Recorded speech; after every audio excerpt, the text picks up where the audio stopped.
आज मैं आपको इंजीनियरिंग ड्राइंग का नया चैप्टर लंबकोणीय प्रक्षेप ऑर्थोग्राफिक प्रोजेक्शन समझा रहा हूँ।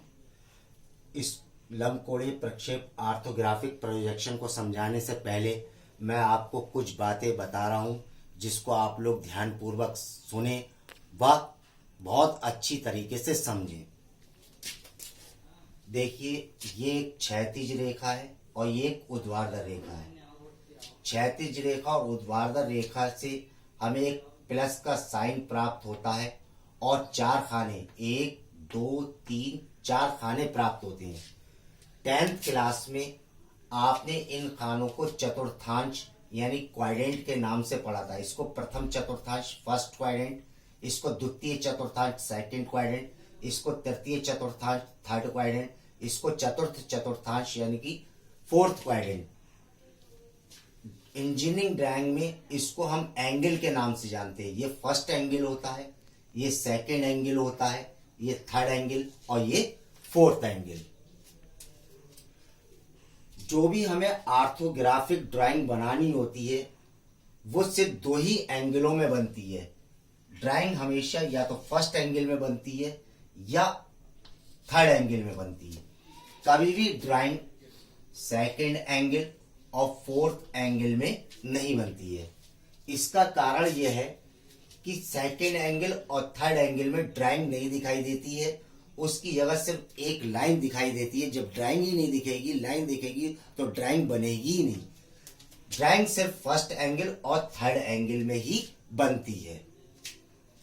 इसके आगे सममितीय प्रक्षेप आइसोमेट्रिक प्रोजेक्शन।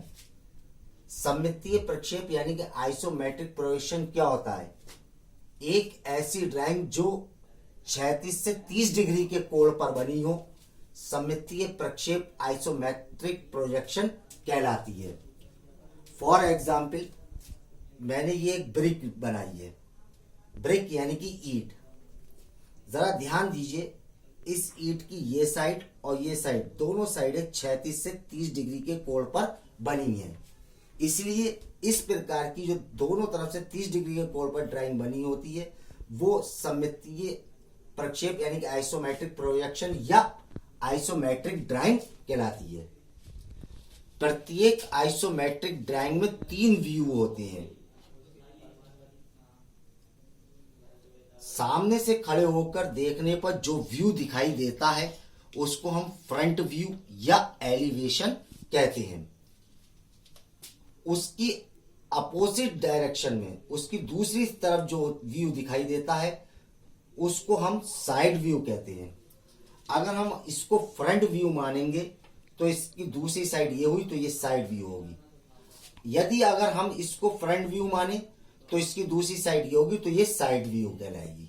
तो कहने का मतलब ये है, जिसको हम फ्रंट मानते हैं, फ्रंट व्यू का दूसरा नाम होता है एलिवेशन, फ्रंट व्यू या एलिवेशन, और उसकी दूसरी साइड जो होती है वो साइड व्यू कहलाती है।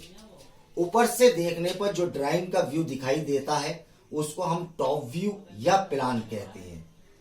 एक बार फिर समझ लें, सामने से खड़े होकर जो व्यू दिखाई देगा उसको हम फ्रंट व्यू या एलिवेशन कहते हैं। फ्रंट व्यू या एलिवेशन की दूसरी साइड जो व्यू दिखाई देता है उसको हम साइड व्यू कहते हैं। अगर हम फ्रंट इसको मानेंगे तो साइड ये कहलाएगी, और साइड अगर इसको मानेंगे तो फ्रंट ये कहलाएगा। और ऊपर से देखने पर जो व्यू दिखाई देता है उसको टॉप व्यू या प्लान कहते हैं। आपके पेपर में, इंजीनियरिंग ड्राइंग के पेपर में आइसोमेट्रिक ड्राइंग बनी हुई आती है। इस ड्राइंग को देखकर हमें ऑर्थोग्राफिक ड्राइंग बनानी होती है। लंबकोणीय प्रक्षेप ऑर्थोग्राफिक प्रोजेक्शन, और ये ड्राइंग पूरी 90 डिग्री के कोण पर बनाई जाती है। कहने का मतलब ये है, जो पेपर में आती है ड्राइंग वो आइसोमेट्रिक ड्राइंग होती है जो कि 30 डिग्री के कोण पर बनी होती है, और इसको देखकर जो ड्राइंग बनाई जाती है 90 डिग्री के कोण पर जो ड्राइंग बनाई जाती है उसमें ये होता है कि तीनों व्यू अलग अलग करके दिखाए जाते हैं। वो पूरी ड्राइंग 90 डिग्री के कोण पर बनी होती है जिसको हम ऑर्थोग्राफिक प्रोजेक्शन या ऑर्थोग्राफिक ड्राइंग कहते हैं। आपके पेपर में अकेले ही आइसोमेट्रिक ड्राइंग का जो क्वेश्चन आता है वो 20 से 35 नंबर का आता है, और इस आइसोमेट्रिक ड्राइंग को देखकर हमें ऑर्थोग्राफिक ड्राइंग खोलना होती है।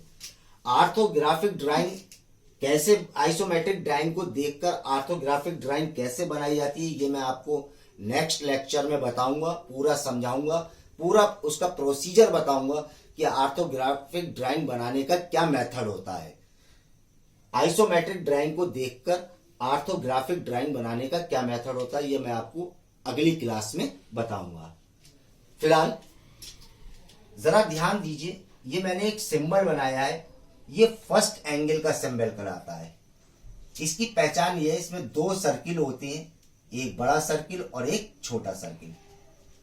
बड़े सर्किल के व्यास के बराबर की लाइन पहले ड्रा की जाती है और छोटे सर्किल के व्यास के बराबर की लाइन बाद में ड्रा की जाती है, और इसको आपस में मिला दिया जाता है, और इस प्रकार जो सिंबल प्राप्त होता है वो फर्स्ट एंगल का सिंबल होता है। दूसरा सिंबल है थर्ड एंगल का सिंबल।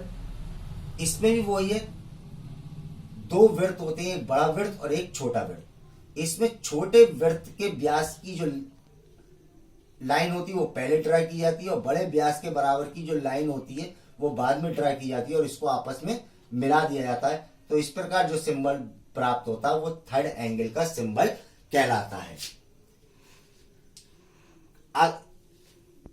अगर आपको वो कुछ ना कहे और कोई ड्राइंग, आपकी ऑर्थोग्राफिक ड्राइंग बनी हुई है और उस ऑर्थोग्राफिक ड्राइंग के साथ में अगर यह वाला सिंबल दे रखा, तो आप फौरन पहचान जाइएगा कि ये ड्राइंग जो है फर्स्ट एंगल में खोली गई है, या यह वाला सिंबल दे रखा तो आप फौरन पहचान जाइए कि ड्राइंग जो है वो थर्ड एंगल में खोली गई है।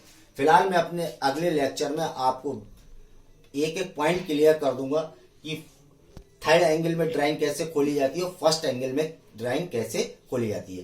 पहले मैं आपको थर्ड एंगल में ड्राइंग खोलना सिखाऊंगा, फिर आगे चलकर फर्स्ट एंगल की ड्राइंग भी बनाना सिखाऊंगा। मेरी आप सभी स्टूडेंटों से रिक्वेस्ट है कि इस पूरे वर्क को आप किसी रफ कॉपी में कहीं नोट कर लें, ताकि भविष्य में कभी भी आपको जरूरत पड़ने पर इसको पढ़कर सब कुछ याद आ जाए कि कैसे क्या चीज होती है। धन्यवाद।